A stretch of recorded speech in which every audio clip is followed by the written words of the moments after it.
সম্মানিত ভিউয়ার্স, আজ বিকাল 5:30টার দিকে উলাশী বাজার জামে মসজিদের পাশে শাহজাহান মিষ্টান্ন ভান্ডার অর্থাৎ শাহজাহানের হোটেল থেকে একটি দামি অ্যান্ড্রয়েড ফোন এবং একটি টাকা ভর্তি মানিব্যাগ চোরে চুরি করে নিয়ে গেছে।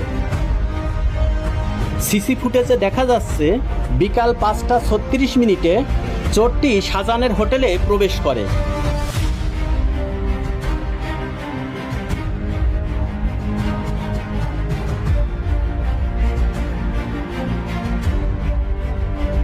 এবং হোটেলের ভিতরে ঢুকে হোটেলেরই চেয়ারে বসে হোটেলের ক্যাশ কাউন্টারের দিকে ফলো করতে থাকে। হোটেল থেকে কোনো কিছু অর্ডার না করেই বেশ কিছুক্ষণ বসে থেকে কিভাবে চুরি করা যায় সেটা অবজার্ভ করতে থাকে। এরপরে দেখা যাচ্ছে কিছুক্ষণ বসে থাকার পরে সুযোগ বুঝে ক্যাশ কাউন্টারের দিকেই যাচ্ছে এবং ক্যাশ কাউন্টারের কাছে গিয়ে প্রথমে সে অভিনয়ের ছলে কাউন্টারের উপর থেকে টিস্যু নিল এবং হাত বাড়িয়ে ক্যাশটি খোলা যায় কিনা সেটিও দেখল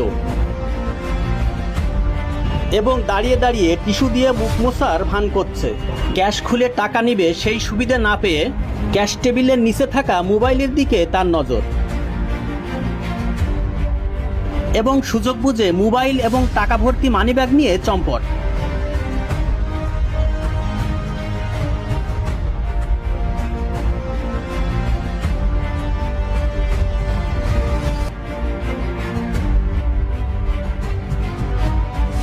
সম্মানিত ভিউয়ার্স, আপনাদের সুবিধার্থে চোরের ছবিটি দেয়া হলো। যদি এই চোরকে কেউ চিনে থাকেন অবশ্যই কমেন্ট বক্সে জানিয়ে দিন এবং চোরকে শনাক্ত করতে ভিডিওটি বেশি বেশি শেয়ার করে দিন।